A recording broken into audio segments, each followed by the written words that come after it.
So you have received some feedback, perhaps for an assignment or a presentation, some kind of paper that you've written that you need to be more critical or you need to show more criticality. So this is quite common, and this is something students often struggle with.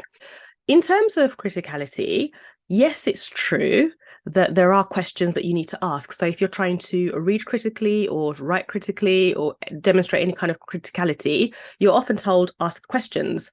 So while that is true, there is a level of questioning that is involved when you are trying to show criticality.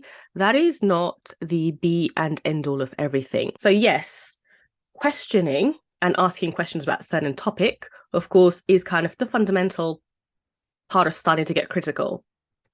But like I said, it's not the be and end all.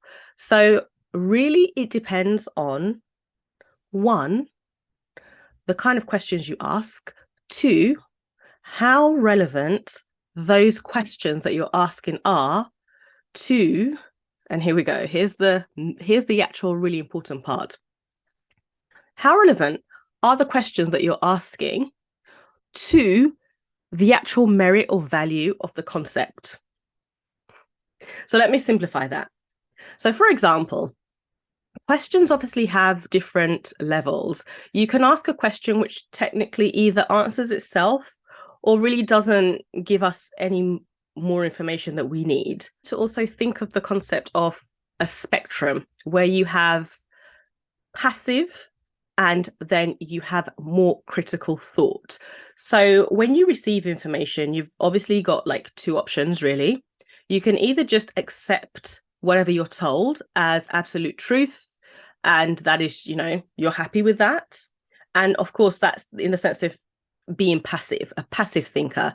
And then, of course, the critical thought is where you actually ask questions to establish the merit, the worth, the validity, the truthfulness, the value of the actual concept or a concept. So the passive thinker doesn't do any of this. So it's at this end. And then obviously there's a level of how critical you can get. So you can ask some questions that don't really help achieve anything. You can ask better questions. You can ask fairly good questions. You can ask really good questions. You can ask excellent questions. And then you can ask questions that really directly relate to you getting somewhere. And that is establishing whether something, or to what extent something has value, merit, worth, obviously the things that you want to kind of ascertain.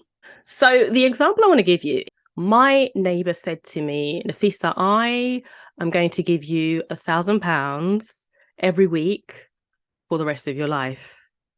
Now, as a passive thinker, I'd be like, okay, cool. And I would just accept it. And then obviously, like, this is just in day-to-day life. I'm not even thinking about anything to do with academic reading or writing. Obviously, that could be very stupid of me because, one, it could make me look like a complete fool if, like, the person doesn't, fall through with anything, with that promise. And then two, in the event that that person did kind of finance me in any way for a certain period, and let's say that person was involved with crime or, any kind of criminal activity, it may well be that I will be implicated in that. And if I try and claim some kind of ignorance that I had no idea, then people will be like, well, why would you just accept £1,000 from someone? Like, what motive was there? And then it will make me look guilty. So you can clearly see from here why it's important not to be a passive thinker and just kind of accept things. And that's kind of where you want to be when you're thinking academically. You don't want to be passive and just take everything as absolute truth. And then, of course, in just day-to-day life, that's not where you want to be. Now, when we move towards the other end of the spectrum, so critically thinking, questions that I should be asking really is to kind of see, the why question. We'll start with why. Why would you want to give me that? So that's more critical, but it's obviously not like the top end. I say, why would you want to give me £1,000 every week for the rest of my life? Why would anybody want to do that, let alone my neighbor? And my neighbor may say to me, I just feel very rich. And then I say, okay, so I've gone up a level, but I'm still not, I mean, it doesn't get past those potential issues that I said could happen. Let's say the person was implicated in some kind of criminal activity and it came back to me and I was questioned. What would be my defense? I wouldn't really have one if I just said, okay, the person was feeling rich. So I've said why. Why would you want to finance me? Let's say the person said, because I have received a surplus of income, I have like a lot more money than I know what to do with. Now that kind of makes a little bit more sense, but still, why would you want to give me any money? Is there some kind of, can you not help anyone else? Like, considering that I'm a neighbor, do you not want to help maybe your immediate family? So then other questions that I may ask would be something like, what's the source of the income? Where did you get the money? It sounds like a little bit, it sounds like a complete legitimate question to ask. Where does the money come from for somebody who wants to so generously give me £1,000 every week for the rest of my life? That's a, fundamental question to ask. Where does the money come from? What's the source? So you can see already these two questions are a little bit more critical than passive. Our spectrum here, we've got passive. We're getting a little bit more critical. And it's relevant to me trying to find out, does the actual concept of, this person financing me have any, worth? What's the merit? What's the, I guess, how truthful is this person's claim that they want to help me out for the rest of my life? Now, a completely useless, stupid question that I would ask perhaps would be, okay, if somebody said to me, if my neighbor said to me, I'm going to give you £1,000 every week. I'm getting a bit excited. Every week for the rest of my life. And I said, okay, can I spend the money on going to Disneyland? Okay, fair enough. That's a question.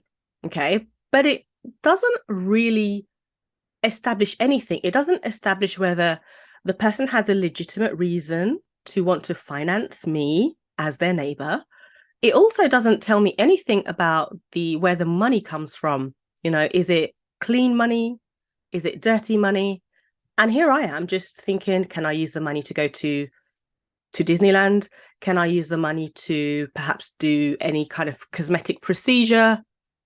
Can I use the money to redo my house? Given these are questions, but they don't help me establish anything that is useful.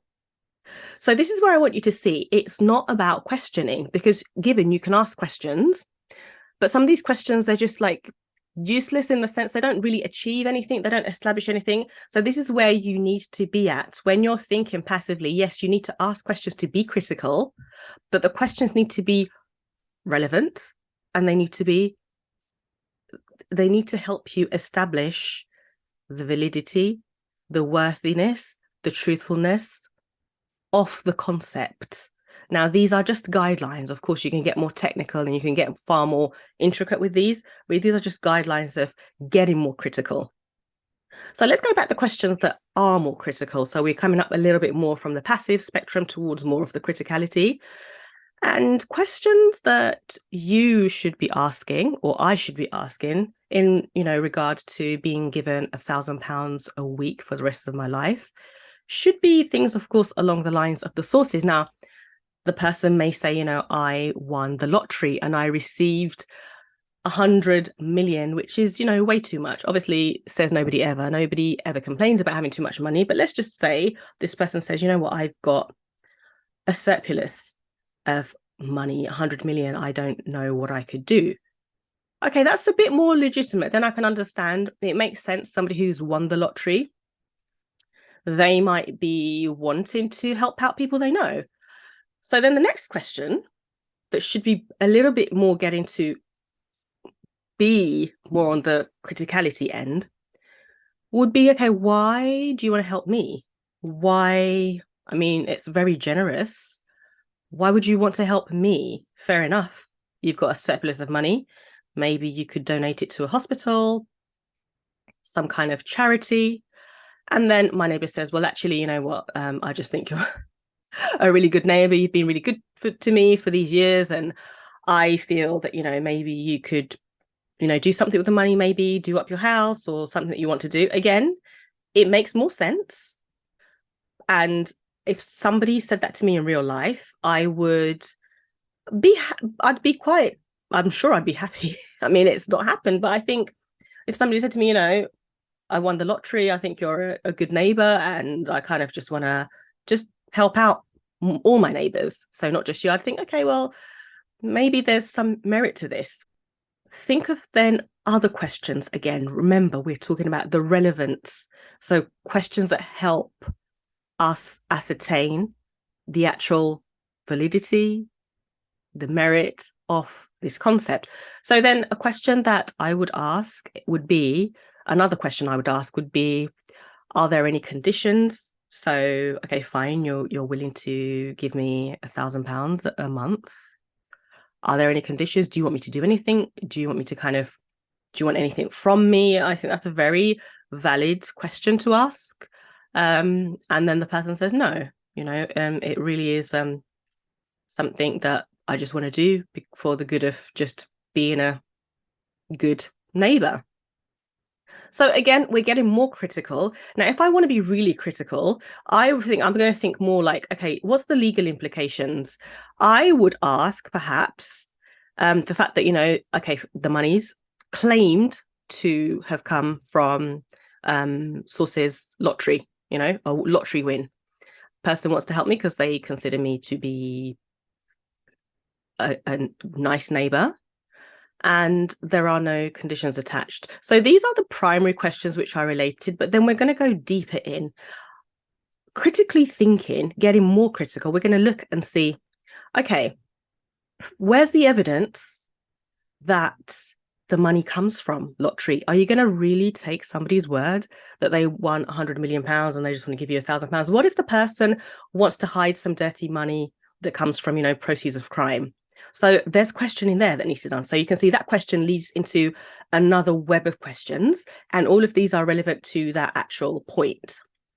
Then the whole point of me being a good neighbor. What kind of relationship do we actually have? Is this somebody who walks past me in the street and doesn't even say anything to me? Because if that's the case, then it's really questionable. Then their motive is questionable. And then, to be honest, their whole idea of wanting to help me out just for the goodness of their heart, again, is questionable. So you can see we're questioning the questions to, again, establish the merit of something. And then the other question of, is there any kind of clause? Are there any conditions to me receiving this money? In order for me to know that there aren't any conditions, this is just a gesture of very, very goodwill, it may be necessary to kind of have some legal drafted document, maybe a contract perhaps, that just says, I, Nafisa's neighbour, hereby, out of the goodness of my heart, would like to give £1,000 every day, every week for the next 30 years. So then you can see, when we come to actually draw a conclusion, we've assessed all these issues that are relevant and relatable to something that is pretty important. And then we can make an actual proper judgment on whether this concept of somebody financing their neighbour, giving them £1,000 a month, is actually valid and it's truthful. So obviously, like I said, this is just a general idea, and it's something, that's, really vague day-to-day life. But when we are approaching criticality in academic writing, these are the sorts of questions so it's not enough to just ask questions.